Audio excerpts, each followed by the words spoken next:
special guest for Mighty Men Thursday, and he is also running for office within Henry County. So let me bring him to the stage. Hey, how are you this morning? How you feeling? Hey, Dr. Nichols, can you hear me pretty good there? I can. I know you're a little bit under the weather, so we won't keep you too long, but thank you so much for joining us. And if you could tell our audience your name, where we can follow you, and we will get into a topic of your choice and also which position you are running for. Yes, thank you so much, and I appreciate it once again for having me here. I am under the weather, but I'm going to try to make this very clear as I can for yourself and the viewers here. So, yes, my name is Antwan Cloud, and I'm running for Stockbridge City Council, District 2. Uh, you can find, excuse me, you can get my information off of my website at Antwan Cloud. That's ANTWAN Cloud.com. And also I can be found on all social media platforms, including Twitter, Facebook, and Instagram primarily, and also TikTok under that very name as well, Antoine Cloud. Oh, wonderful. Again, like I said, I won't keep you too long, but if you could just share with us a little bit of your platform and what you would like to see for the city of Stockbridge. Yes, absolutely. So, my platform is composed of three P's, and that consists of the preservation, the protection, and the perseverance of the citizens of Stockbridge. And so, uh, basically, when I talk about those things, when I say preservation, I'm talking about the enrichment of the culture that exists in District 2. So many people don't know that Dr. Martin Luther King Jr., his father, King Sr., is actually from the Stockbridge area. And so he actually has his first church, I believe, that he started is called the Floyd Chapel Baptist Church, and it is located in District 2. And it, you know, we know about Dr. Martin Luther King Jr. and what he did, but I always say people, he came from somewhere. Okay. And so it's really important that, we acknowledge that and what he did for the community.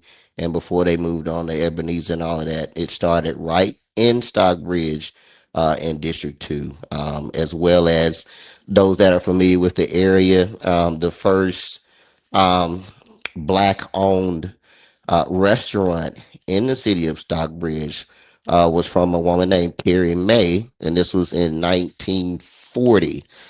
I believe that restaurant was founded, and it still is brick and mortar, and it exists today Mm, as the Green Front Cafe. okay. And so and these two things you can look on my website, and I talk about it in my platform. But I encourage people to do their research on the area, and those are two proclamated entities that will come up that we need to not only preserve, but we need to illuminate for everyone. So, um, as the next city council, I have plans to make sure that a broader perspective is put on those two important things there to the area. And then moving on to protection. So we still have our great, but also newly formed Stockbridge Police Department. And I Mhm. think it's important as the next city council that you be a advocate for funding them because they're going to keep you safe, and then, the officers need to know the residents by name. They need to treat everyone with respect, and they're going to hold regular counter meetings to, get to know the residents and things like that. But you want to make sure that that connection between the community and the officers happen. Nowadays that's really, really, really important. As well as talking with preservation. Now, when I used, excuse me, perseverance. Now, I use the word perseverance with great purpose because perseverance basically means getting through things and challenges with despite the challenges. And we know that, getting to the future is going to have its challenges. That's just kind of nature. But when it comes to uh, being the next city council, there's some things that you have to keep in perspective. One of the things is traffic improvement. So widening our roads, possibly looking at traffic signals for a busy area that we call Tie Street, and making sure that those residents can get in and off of that street Right. safely. We Mhm. already have cones at Flipping Road, which, Okay. if you familiar with Flipping Road, Yep, there's a lot of traffic that it goes up and is. down there. Yeah, Yeah. so they're looking at doing that. I'm an advocate of that. We have $6 million. We have $6 million in SPOS money allocated just towards Ty Street and the Martin Luther King Senior area alone, which is currently being gathered.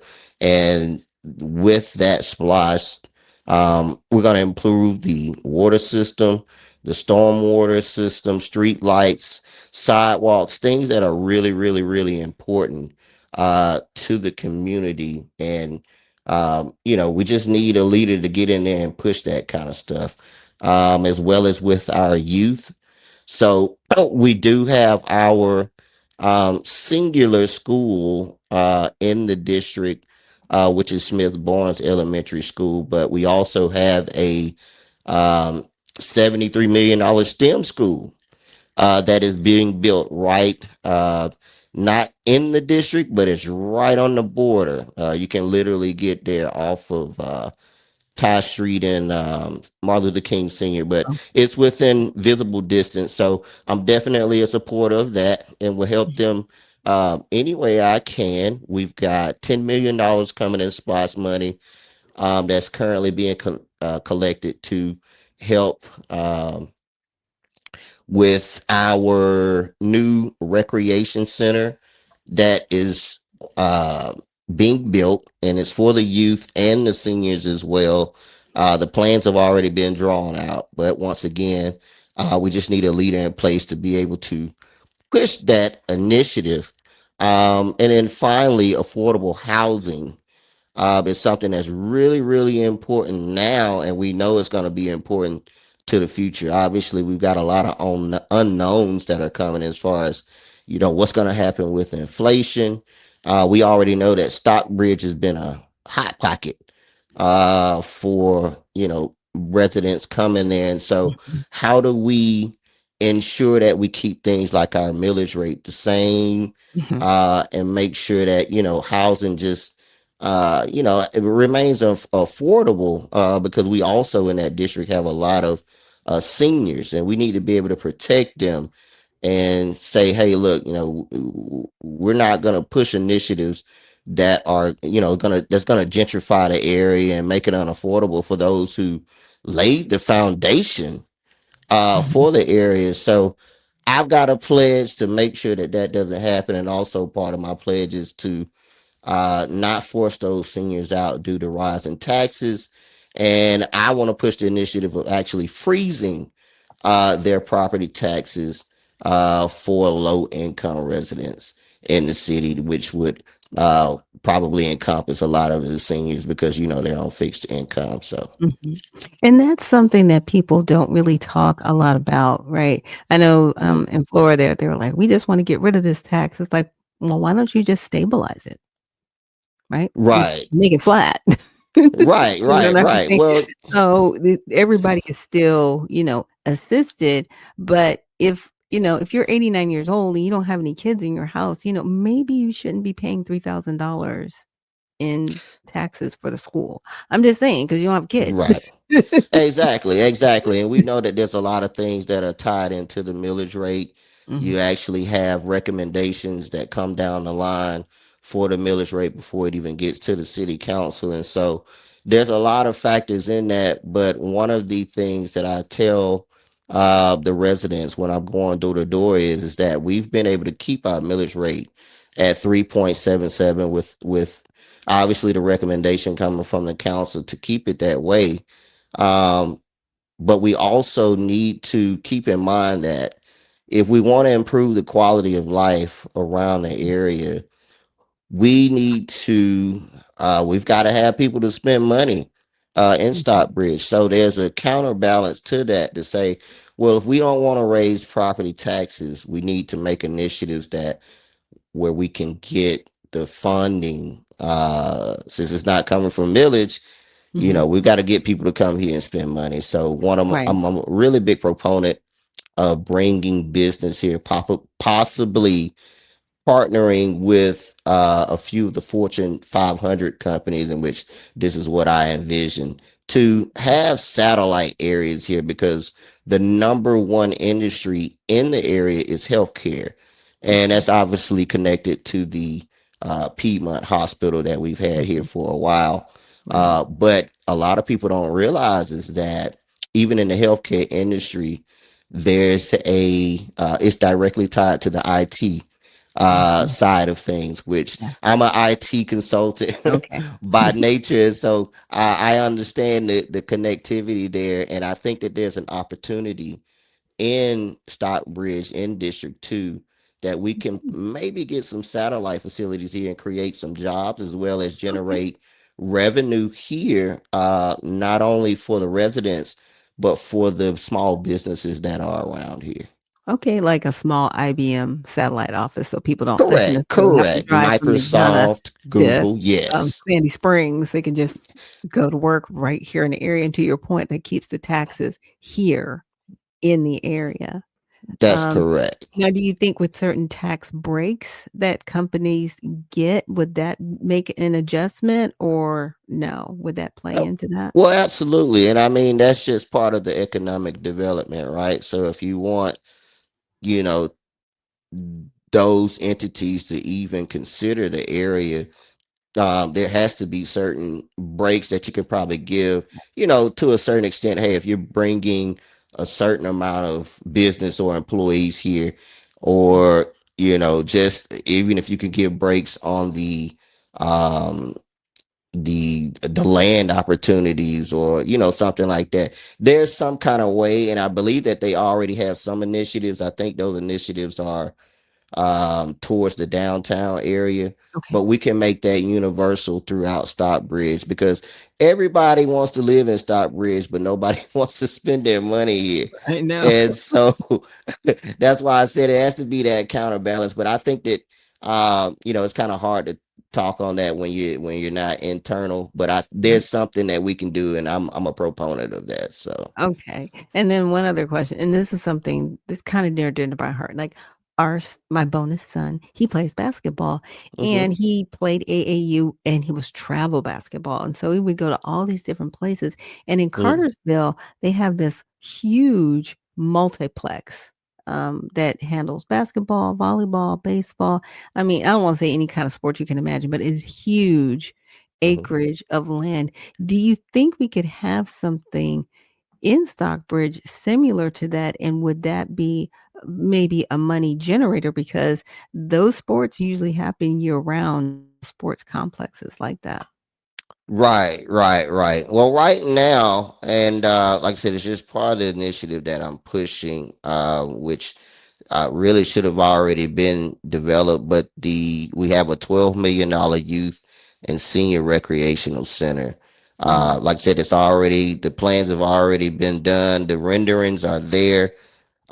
It needs to be built. So I think that that's the first step, Okay. and getting that. Now, as far as that being a mega complex, I really don't think it's slated to be that, but I would not be opposed to that in the future. I know in District 2, the land space and opportunities are limited. Mhm.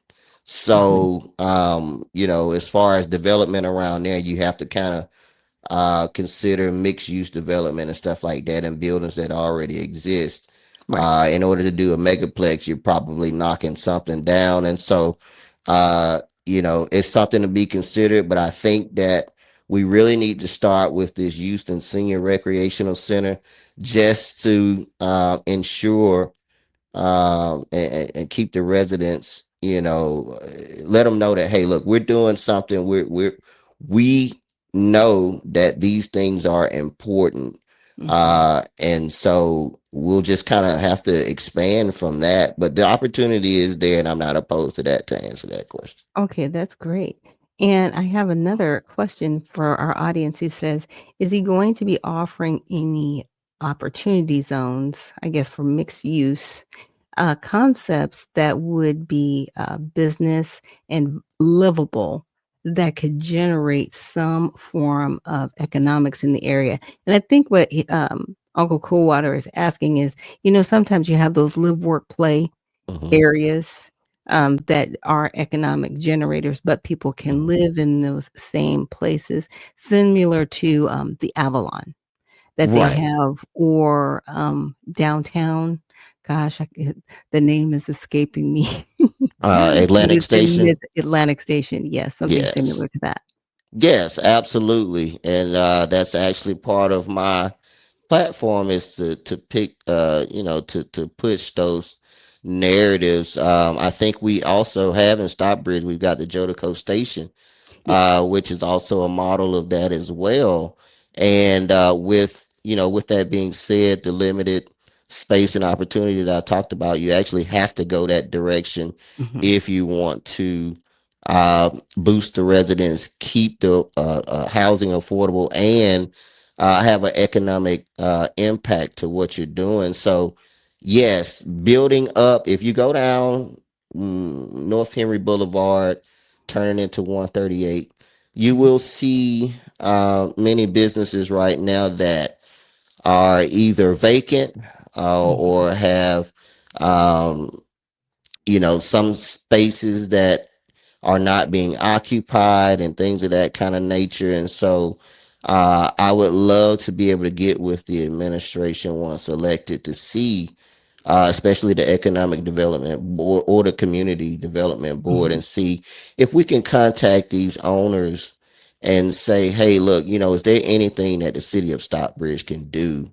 to assist you in possibly filling these vacancies, or if there's land opportunities there, can Stockbridge have a plan with that will be a economic generator. Even with the buildings that we have now, some of them can be redeveloped and rezoned to build up on top of them. So maybe we can build condos and things like that on top of these buildings with it being permitted and safely, mhm. and still have those stores and things like that, and small grocery stores that we have at some of those areas, to where residents don't even have to leave the building per se. They can go right downstairs and get something to eat, Mhm. get their groceries, and do other things. So I'm definitely a proponent of that. And just to kind of tie something else into that, that's actually a enhancement for the traffic in the area, right? When people Right, don't have to get on the road right. and go different places and stuff like that, It's they can do walkable. everything right. Yeah, they can walk. They can just get down there and just walk, and people really enjoy that. And like I said, it keeps our roads clear and also safer because we don't have as many people traveling on them. So to answer that question, yes, and I'm a proponent of that, and we'll push that initiative. Okay, wonderful. Well, thank you so much for joining us here on Unfiltered Vision News. And I'll definitely make sure to put your link in the repost and that you're on X. That's really great because there are a lot of people that join me here on the program that are on X. So I'm hoping people will reach out to you. And it is early voting. So if you do live in Stockbridge, definitely Yes. check out Yes, your it is website early and get out and voting. vote. Yes, thank you. Yes, I'm glad you mentioned that. If you don't mind, really quickly, early Of voting course. did start October the 14th, and it goes through the 31st. We do have 2 Saturdays that are allotted for voting, and that is this Saturday, the 18th. Those times are from 9 a.m. to 5 p.m. We have one Sunday, I'm sorry, and the 25th, both times are 9 to 5 p.m. We have one Sunday that you can vote, and that is this Sunday, the 19th. And those hours are from 1 p.m. to 5 p.m. At Monday through Friday, you're able to vote from 7 a.m. to 7 p.m. So I encourage everyone to get out there and vote. Let democracy ring. Let your voice be heard.